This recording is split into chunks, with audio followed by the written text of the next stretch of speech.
here I am back again. Just a little apology because I could not reconnect this part together with the last one that I did. Somehow my video actually stopped recording, so now I'd have to do it separately. So this will be the follow-up on the part 4 of my last little video that I did. So please do join them together, part 4, and then carry on into part 4. I might say A and B. So do look out for that part 4, A and B, so it reconnects together the flow of my garlic preserving and freezing.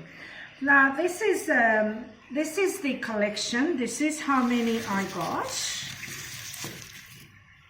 which is probably about 100 cloves of garlic.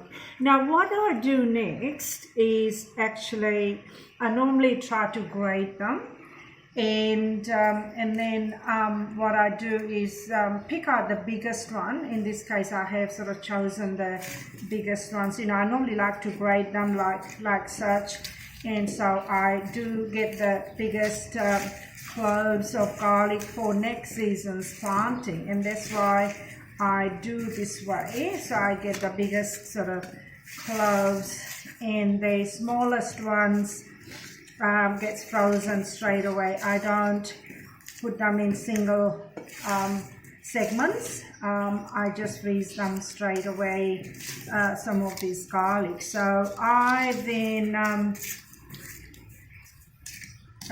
do this sort of thing and get about 60 to 80, if not 100 cloves out of these many. And I've just sort of started. I've got 3 there, so all I do is see which ones are the big one and the ones that's worth saving for next season's planting, and just separate them. And normally I don't do it this time, but because I wanted to finish off making the video, I will do this. But normally I do this sort of thing in March, because this garlic will sort of preserve or keep till March, about 6 months, and then you will have shoots coming out, you know, like this one's here, and then that's when you start planting them. And this is the time these are my frozen garlic that I did for the last season's one. So that's the time I normally go around separating them and freeze them. So really speaking, see, this is how I freeze them. This is all I have got left from last season.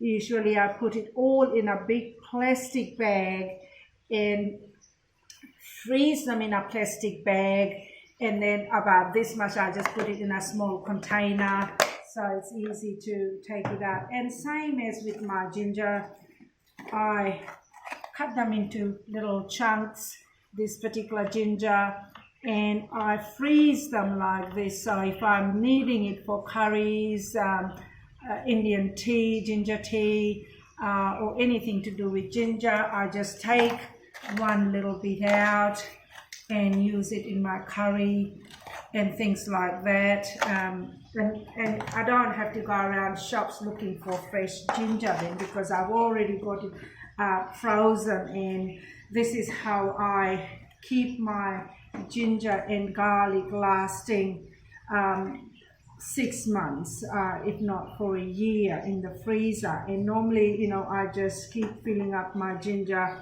container every 6 months. Fresh ones come in, and I buy probably about 5-6 kilos of it, chop them in little bits and put them in a plastic bag, and when it gets this much left, I put it in a container. Now back to what I was doing. So this is the sort of thing I do. I just take now the big bits out of here, and as you can see, I have taken the root sides, cleaned it all out, and then it's a nice clean garlic that you can freeze. Now out of the big ones, try to get the biggest clove of garlic you can.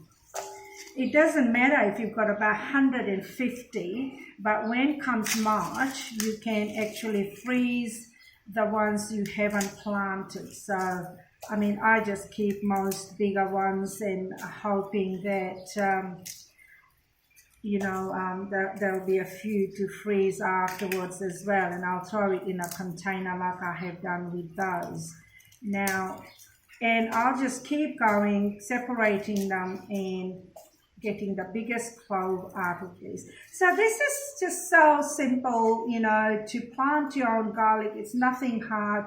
Even the garlic has got such a strong pungent smell that you don't even need any form of pesticide or insecticides on them to spray them, because it is a insect and caterpillar or any type of bug repellent. And it's very organic, and that's a good thing about this sort of herbaceous plant. It's not herbaceous, it's the herbal plant. And I suppose you could call herbaceous because it does come again if you leave them in the ground. So that's what herbaceous really means, that the bulbs then come out like the following year and the year after and all that. So it is herbaceous. That's the good thing about it, that it's organic and it's yours. You have planted it, and now you'll be cooking with it. And it's a rewarding thing to have that something you have planted and you are going to now make use of them. So this is what I do. And as I said, that's the freezing process. And really speaking, all this will just go in a plastic bag, and I will then just dump them in the freezer, and it will stay there for about a year. And if you want some fresh one, you can have some fresh ones out, for 6 months usage, because after 6 months it will start shooting, and that's when you have to start planting or do something with it, which normally I'll freeze them. So thanks for watching my video. I hope I made some sense, and goodbye for now, and happy 2020. Take care. Bye for now.